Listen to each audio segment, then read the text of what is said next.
Viewers, क्या आपने कभी सोचा है कि अगर अर्थ को प्रोटेक्ट करने वाले सुपर हीरोज की पावर एक्सचेंज हो जाए और उसी टाइम अर्थ पर एक ऐसा एलियन घुस जाए जो पूरे अर्थ में घूमकर बहुत सारे होल्स बना रहा था। वो सुपर हीरोज जिन्हें अपनी पावर्स को कंट्रोल करना काफी अच्छे से आता था, पर जब उनके पास दूसरे सुपर हीरोज की पावर आ जाएगी तो क्या वो उन्हें हैंडल कर पाएंगे? तब उनका असली टेस्ट होगा कि कैसे वो टीम वर्क करके उन खतरनाक एलियंस और मॉन्स्टर से लड़ेंगे और हमेशा की तरह अर्थ को प्रोटेक्ट करेंगे। कहानी की शुरुआत में हमें एक अनजान प्लेनेट दिखाया जाता है जो कि देखते ही देखते पूरी तरीके से डिस्ट्रॉय हो गया था, जैसे कि किसी पावरफुल चीज ने उस प्लेनेट को पूरी तरीके से डिस्ट्रॉय कर दिया था। और तभी उस प्लेनेट के अंदर से एक चमकती हुई चीज निकलती है जो कि काफी तेजी से आगे बढ़ते हुए अर्थ के तरफ चली जाती है। और अब वो चीज अर्थ के एटमॉस्फेयर में घुस गई थी और वो अलग अलग जगहों पर जाने लगती है। और वहीं दूसरी तरफ हमें मिस्टर फैंटास्टिक और सुजैन की शादी होते हुए दिखाई जाती है, और वो दोनों एक सुपर हीरोज थे जिनके पास खुद की टीम थी और वो सब मिलकर अर्थ को प्रोटेक्ट करते थे। मिस्टर फैंटास्टिक और सुजैन तो अपनी बैचलर पार्टी काफी ज्यादा एंजॉय कर रहे होते हैं, पर तभी वहाँ मिलिट्री के जनरल आ गए थे। वो मिस्टर फैंटास्टिक को बताते हैं कि उन्हें कई जगहों पर बहुत ही बड़े बड़े गड्ढे मिले हैं और उनकी संख्या तो धीरे धीरे बढ़ती जा रही है। उन लोगों ने तो वो बड़े बड़े गड्ढों के पास एक चमकती हुई चीज देखी थी। मिस्टर फैंटास्टिक अपने टीम मेंबर्स के साथ उन सभी डेटा को एनालाइज करते हैं और तब उन्हें पता चलता है कि उन सारे गड्ढों के पास कॉस्मिक एनर्जीज थी। तो अब उन्हें कैसे भी करके कॉस्मिक एनर्जी को डिटेक्ट करने वाला एक मशीन बनाना था जिससे कि ये पता चल सके कि वो व्हाइट रोशनी क्या थी। पर मिस्टर फैंटास्टिक के लिए अभी उसकी शादी ज्यादा इम्पोर्टेंट थी, तो इसीलिए वो जनरल से थोड़ा टाइम मांगता है ताकि वो सुजैन के साथ शादी कर सके। लेकिन अब मिस्टर फैंटास्टिक की टीम जनरल को बिना बताए उस कॉस्मिक एनर्जी को डिटेक्ट करने वाला डिवाइस बनाने लगते हैं। मिस्टर फैंटास्टिक की टीम में एक थिंग नाम का आदमी होता है जो कि काफी ज्यादा स्ट्रॉन्ग था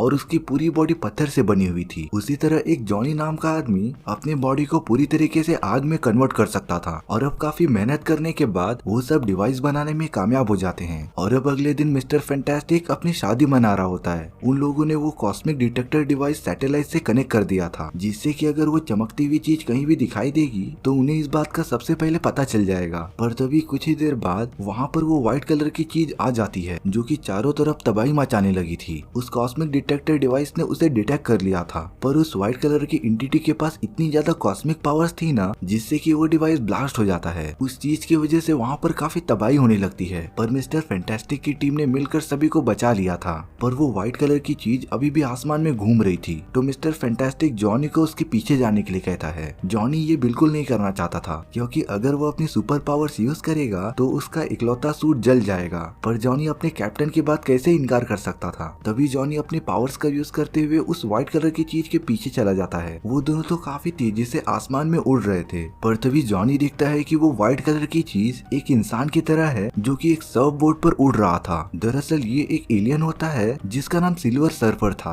वो एक तरह का ह्यूमनॉइड था जो इंसानों की तरह दिखता था, और अब वो दोनों काफी देर तक आसमान में उड़ते रहते हैं। पर तभी उस एलियन ने जॉनी को पकड़ लिया था। जॉनी तो उसके सामने अपनी पावर्स को यूज ही नहीं कर पा रहा था, और तब वो एलियन जॉनी को स्पेस में लेकर चला जाता है जिससे कि जॉनी की सारी शक्तियां धीरे धीरे कम होने लगती हैं, और वो एलियन उसे अर्थ पर फेंक देता है। और इस फाइट में जॉनी को काफी ज्यादा चोट आई थी। अपने टीम के पास आने के बाद जॉनी उन्हें उस एलियन के बारे में सब कुछ बताता है, पर जब से उस एलियन ने जॉनी को टच किया था ना तब से जॉनी को कुछ अजीब फील हो रहा था, और अब जॉनी वहाँ से फ्रस्ट्रेशन में चला जाता है। उसकी सिस्टर भी जॉनी को देखने के लिए उसके पीछे पीछे चली गई थी। वो जब जॉनी को उसका बॉडी टेम्परेचर चेक करने के लिए उसे टच करती है तभी अचानक जॉनी की सारी पावर्स उसके बहन के बॉडी में चली गई थी, और अब इनविजिबल वुमन एकदम से जलने लगी थी क्योंकि उसके पास जॉनी की पावर्स थी और इनविजिबल वुमन की पावर जॉनी के पास आ गई थी, यानी कि जॉनी अब गायब हो सकता था। उन दोनों को तो इस बारे में कुछ भी समझ ही नहीं आ रहा था कि आखिर ये हो कैसे रहा है। उन दोनों को एक दूसरे की पावर्स को कंट्रोल करना नहीं आता था, तो इसीलिए वो यहाँ से वहाँ भटक रहे थे। पर लकीली वहाँ पर मिस्टर फैंटास्टिक आ जाते हैं जो जॉनी को वापस से उसके सिस्टर को टच करने के लिए कहते हैं, और जब जॉनी ऐसा करता है तो उन दोनों की पावर्स वापस उनके पास आ जाती हैं। ये सिचुएशन तो काफी ज्यादा अजीब थी। जब वो सब अपने लेबोरेटरी में आ जाते हैं तब मिस्टर फैंटास्टिक इस चीज का कारण पता करने की कोशिश कर रहे थे। जब मिस्टर फैंटास्टिक जॉनी के डीएनए को देखते हैं तब उन्हें इस बात का पता चल जाता है कि सिल्वर सर्फर ने जब जॉनी को टच किया था तो जॉनी की बॉडी में बहुत सारी कॉस्मिक एनर्जीज आ गई थी, और अब उसके पास ये पावर थी कि अगर वो किसी को भी टच करेगा ना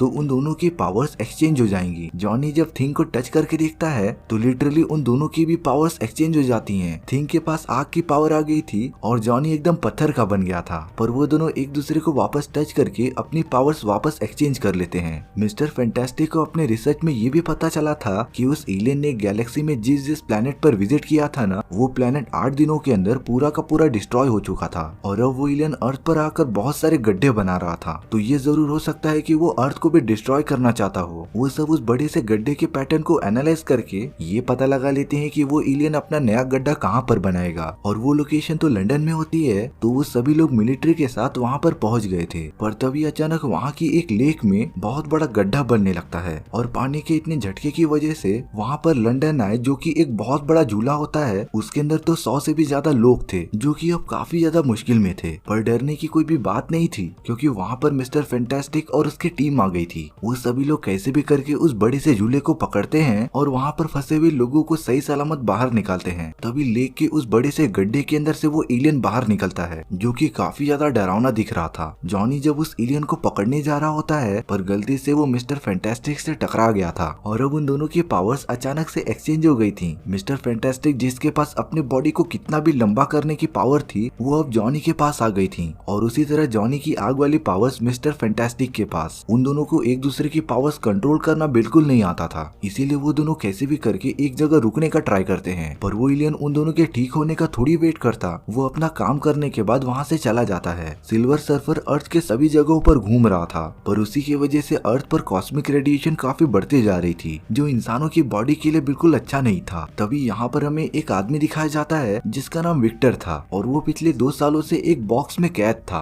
क्योंकि उसकी बॉडी जलने से काफी ज्यादा खराब हो गई थी और उसके पास यही सोल्यूशन था ठीक होने का। पर उस एलियन की वजह से कॉस्मिक एनर्जीज काफी बढ़ गई थी और विक्टर कॉस्मिक एनर्जी से ही बना था, तो वो उस एलियन की वजह से इतने सालों बाद आजाद हो जाता है। पर विक्टर की बॉडी अभी भी पूरी तरीके से ठीक नहीं हुई थी। जब उसे इस बात का पता चलता है कि वो रेडिएशन उस एलियन ने फैलाई थी, तो विक्टर सीधा उससे मिलने के लिए चला गया था। विक्टर उस एलियन से बात करता रहता है कि उन्हें मिलकर काम करना चाहिए, पर वो एलियन जो कि सिल्वर सर्फर होता है वो किसी के साथ भी काम नहीं करता था। वो विक्टर को इग्नोर करके वहाँ से जाने लगता है, पर तभी विक्टर गुस्से में आकर सिल्वर सर्फर पर वार कर देता है। पर ये विक्टर की सबसे बड़ी गलती थी और अब सिल्वर सर्फर ने अपनी पावर का यूज करके विक्टर पर जोरदार हमला कर दिया था, जिससे कि विक्टर दूर जाकर गिर जाता है। पर उस हमले में विक्टर मरा नहीं था, बल्कि उसके बॉडी की सारी चोट ठीक होने लगी थी क्योंकि सिल्वर सर्फर के पास बहुत सारी कॉस्मिक एनर्जी थी और उसने तो कॉस्मिक एनर्जी का यूज करके ही विक्टर पर फायर किया था, जिससे कि विक्टर की बॉडी ने उससे पूरा एब्जॉर्ब कर लिया। यानी कि अब विक्टर भी काफी ज्यादा पावरफुल हो चुका था। पूरी तरीके से ठीक होने के बाद विक्टर मिलिट्री वालों के साथ मिस्टर फैंटास्टिक की लेबोरेटरी में आ जाता है और अब मिलिट्री वालों को मिस्टर फैंटास्टिक और उसकी टीम पर भरोसा नहीं होता, तो इसीलिए अब वो विक्टर को भी उनकी टीम में शामिल करना चाहते थे। मिस्टर फैंटास्टिक ऐसा करना तो नहीं चाहते थे, पर अब पूरा अर्थ काफी मुश्किल में था, तो वो सब मान जाते हैं विक्टर को अपनी टीम में ऐड करने के लिए। ये होने के बाद विक्टर उन सभी को बताता है कि उसका आमना सामना सिल्वर सर्फर के साथ हो चुका है और उसे ये बात पता चली है कि सिल्वर सर्फर की पूरी बॉडी कॉस्मिक रेडिएशन से बनी थी और उसे ये सारी पावर्स उसके सर्फिंग बोट से मिलती थी। यानी कि अगर वो उस एलियन को उसके सर्फिंग बोट से अलग कर देंगे तो वो अपनी पावर्स को यूज नहीं कर पाएगा। ये सारी इन्फॉर्मेशन मिलने के बाद मिस्टर फैंटास्टिक एक ऐसा पल्स जनरेटर बनाने लगते हैं ना, जिससे कि वो उस एलियन को उसके सर्फिंग बोट से अलग कर सके। वहीं दूसरी तरफ विक्टर पता नहीं कैसा डिवाइस बना रहा था जिसके बारे में किसी को भी नहीं पता था और अब काफी मेहनत करने के बाद मिस्टर फैंटास्टिक ने वो पल्स जनरेटर बना लिया था। उन्हें तो गड्ढों के पैटर्न से ये भी पता था कि सिल्वर सर्फर अपना नया गड्ढा कहाँ पर बनाएगा, तो उसकी टीम सारी मिलिट्री के साथ उस लोकेशन पर चली जाती है जो कि एक बहुत ही घना जंगल था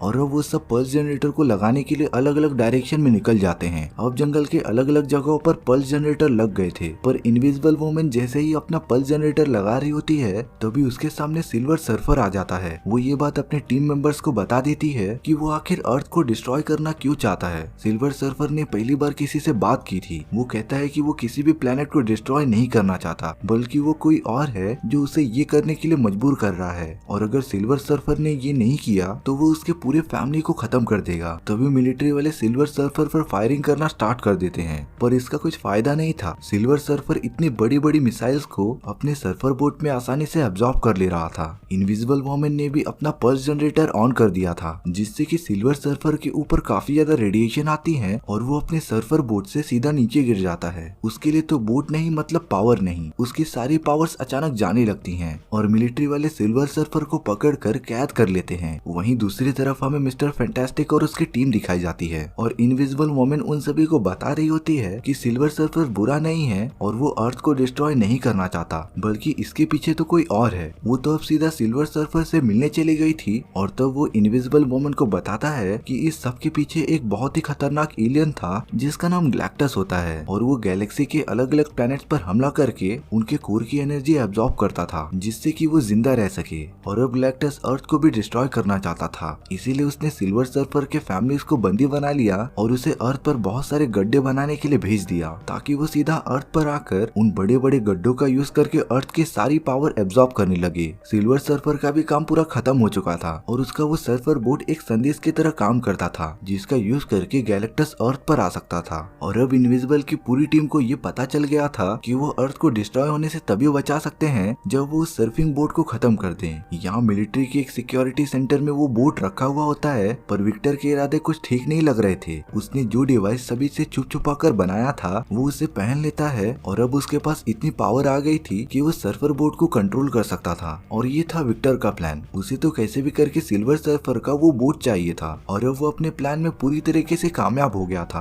विक्टर ने तो एक लोहे का आर्मर भी पहन लिया था जो कि उसे काफी ज्यादा स्ट्रॉन्ग बनाता था। विक्टर सभी मिलिट्री ऑफिसर्स को मार कर वहाँ से भाग जाता है और जब ये बात मिस्टर फैंटास्टिक और उसकी टीम को पता चलती है तो वो समझ जाते हैं कि विक्टर ने उन सभी को धोखा दिया था। उन लोगों ने तो सबसे पहले सिल्वर सर्फर को आजाद किया था और अब वो सब लगातार विक्टर का पीछा करने लगते हैं, पर वो सर्फिंग बोट की मिलने की वजह से विक्टर की पावर्स 10 गुना बढ़ गई थी और अब मिस्टर फैंटास्टिक की टीम चाह कर भी उसे हरा नहीं पा रही थी। विक्टर एक एक करके सभी को चकमा देता रहता है और उन्हें बीट करता रहता है। विक्टर अब सिल्वर सर्फर के पास आ गया था और अब वो उसे मारना चाहता था, क्योंकि अगर सिल्वर सर्फर मर गया तो उस सर्फिंग बोट के ऊपर सिर्फ विक्टर का ही हक होगा। विक्टर अपने हाथ में एक रॉड लेता है और सिल्वर सर्फर को मारने के लिए उसकी तरफ फेंक देता है, पर इनविजिबल वुमन वहाँ पर सही टाइम पर आ गई थी और वो अपनी पावर्स का यूज करके उस रॉड को रोकने की कोशिश करती है, लेकिन उसकी स्पीड इतनी ज्यादा थी ना कि वो डायरेक्ट जाकर इनविजिबल वुमन के बॉडी में लग गई थी और अब इनविजिबल वुमन काफी ज्यादा घायल हो गई थी। मिस्टर फैंटास्टिक और जॉनी जब वहाँ पर आते हैं तो वो सब इनविजिबल वुमन को ये हालत में देखकर काफी दुखी थे, खास करके जॉनी, क्योंकि वो उसकी इकलौती सिस्टर थी जो कि अब मरने की हालत में हो गई थी। और अब वो चारों मिलकर जॉनी को टच करते हैं, जिससे कि उन सभी की पावर्स जॉनी के अंदर आ गई थी। मतलब कि जॉनी अपनी पावर यूज करने के साथ साथ मिस्टर फैंटास्टिक, थिंग और अपनी बहन की पावर भी यूज कर सकता था। तो जरा सोचो जॉनी कितना पावरफुल हो चुका होगा। और अब वो सीधा विक्टर पर हमला करने चला जाता है। जॉनी अपने टीम मेंबर्स की अलग अलग पावर का यूज करके विक्टर को काफी ज्यादा मारता रहता है और वो उसके हाथ पर लगा हुआ डिवाइस तोड़ देता है, जिससे कि अब विक्टर सर्फिंग बोट को कंट्रोल नहीं कर पा रहा था और वो उसके साथ नीचे गिर जाता है। वहीं इनविजिबल वुमन चोट लगने की वजह से मर चुकी थी, पर जब सिल्वर सर्फर को उसकी सर्फिंग बोट मिलती है तो उसके पास अब अपनी सारी पावर्स आ चुकी थी और अब उसने अपनी आधी पावर्स का यूज करके इनविजिबल वुमन को वापस से जिंदा कर दिया था। लेकिन अब गैलेक्टस अर्थ पर आ चुका था और वो तो धीरे धीरे पूरी जगह को तबाह करना स्टार्ट कर देता है। सिल्वर सर्फर ने जो अर्थ पर बड़े बड़े गड्ढे बनाए थे, गैलेक्टस उन्हीं गड्ढों का यूज करता है और अर्थ के कोर की पावर्स एब्जॉर्ब करना स्टार्ट कर देता है। लेकिन अगर जल्दी किसी ने उसे नहीं रोका तो अर्थ पूरी तरीके से डिस्ट्रॉय हो जाएगी। इसीलिए जॉनी सिल्वर सर्फर को उड़ाते हुए गैलेक्टस के पास जाकर छोड़ देता है। सिल्वर सर्फर को पता था कि वही है जो गैलेक्टस को मार सकता है और अब वो गैलेक्टस की और बात नहीं मानेगा। सिल्वर सर्फर उसके बीचों बीच जाकर अपने अंदर की बची हुई कॉस्मिक एनर्जी को पूरा ब्लास्ट कर देता है, जिससे कि इतना बड़ा धमाका होता है ना कि उसके अंदर गैलेक्टस के साथ साथ सिल्वर सर्फर भी मर गया था। उस धमाके में काफी बड़ी रेडिएशन निकली थी, जिसके कांटेक्ट में अब जॉनी आ जाता है और अब वो पूरी तरीके से ठीक हो गया था, यानी कि अब उसके टच करने पर भी उनकी पावर्स एक्सचेंज नहीं हो रही थी और अब अर्थ पूरी तरीके से सेफ था। इसके बाद हमें मिस्टर फैंटास्टिक और इनविजिबल वुमन की शादी दिखाई जाती है। वो दोनों तो काफी ज्यादा खुश लग रहे थे, पर तभी स्पेस में हमें सिल्वर सर्फर का मरा हुआ बॉडी दिखाया जाता है, जिसकी आंखें अचानक से खुल जाती हैं, यानी कि अभी भी वो मरा नहीं था। और तभी उसका सर्फिंग बोट उड़ते हुए उसके पास आने लगता है और इसी के साथ हमारी ये सुपर हीरो मूवी खत्म हो जाती है। व्यूअर्स, आपको ये मूवी कैसी लगी प्लीज कमेंट सेक्शन में बता दो, और अगर आपको मेरा एक्सप्लेनेशन 1% भी अच्छा लगा होगा ना तो वीडियो को लाइक एंड चैनल को सब्सक्राइब जरूर कर देना, क्योंकि इससे मुझे मोटिवेशन मिलता है आपके लिए नई नई मूवीज ढूंढ के लाने के लिए। तो मिलते हैं नेक्स्ट वीडियो में। सी या।